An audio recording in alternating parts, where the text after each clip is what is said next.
Have you ever thought that minimalism or simple living sounds interesting but just doesn't feel like it fits you? Maybe you've tried owning less stuff, but somehow it never really works.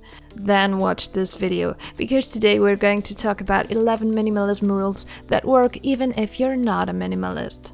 Welcome to my channel. My name is Jasmine and I'm a singer-songwriter. I've been living a minimalist lifestyle for more than 6 years now. By the way, I wasn't always a minimalist. I used to be a total shopping victim. So I know exactly how important the first rule is for you, even if you don't plan on becoming a minimalist. Think before you buy. You're strolling through a store, you see something you like, and suddenly you're heading to the checkout. Sounds familiar? If we don't pause before buying and just act on impulse, we often end up with things we don't really need. Clothes that don't fit quite right, decorations we don't have space for, gadgets we hardly ever use. That comes with consequences. These items take up space in your home. They might start to annoy you or become a source of regret. And of course, they impact your finances. Impulse buys add up quickly and keep us from spending our money on more important things. So how can you avoid this? Simple. Shop with intention.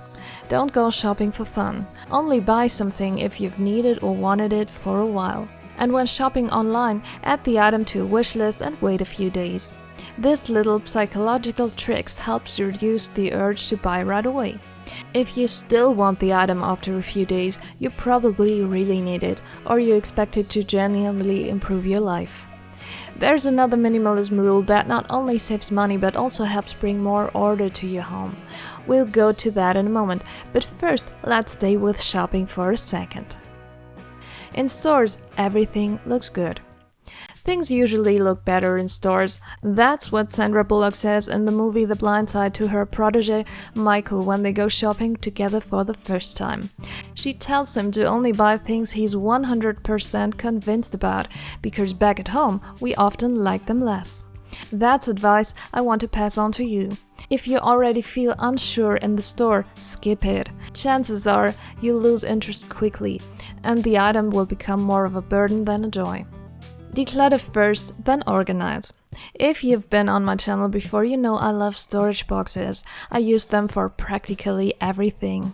Boxes and bins help you use space more efficiently and instantly create a sense of order. But here's the problem. If you buy storage boxes before decluttering, they often turn out to be unnecessary. Let's say you buy 10 boxes to organize your living room. If you start decluttering afterwards, you may find you only need 8.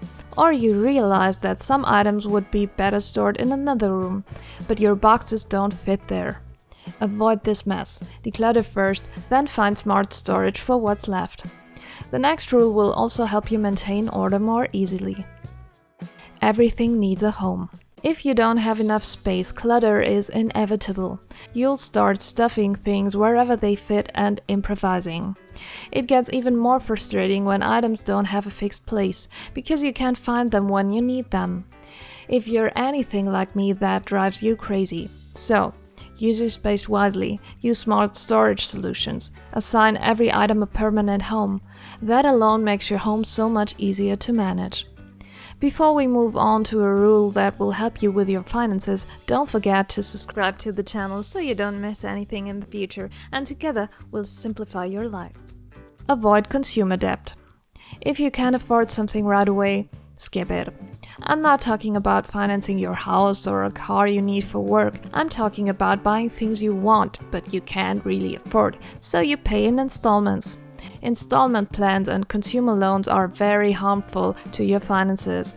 Avoid them at all costs. Even if the monthly payments seem small, these expenses add up quickly and create financial pressure. It's much better to save up or look for the items secondhand.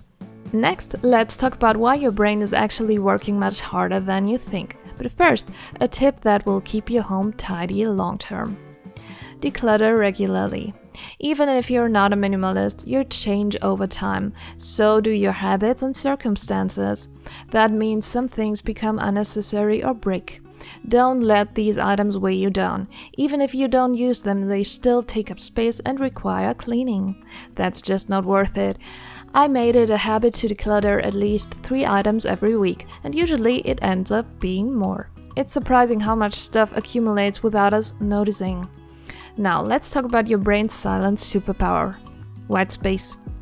In his book, The Organized Mind, author Daniel Levitin explains that our brain processes millions of sensory impressions every second, but only filters out a tiny fraction as relevant. That's necessary, otherwise we'd be completely overwhelmed. Pretty wild, right? Your brain is doing all this work constantly without you even noticing. But we can help it out a bit.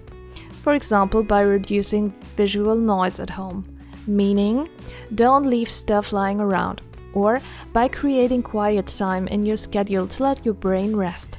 That's what we call white space. Time over things. Does money make us happy?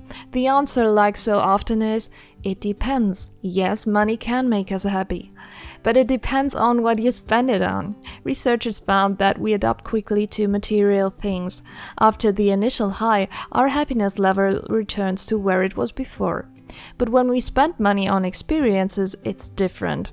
We look forward to them, and we often remember them for life. So, does money bring happiness? If you spend it on experiences instead of stuff, absolutely.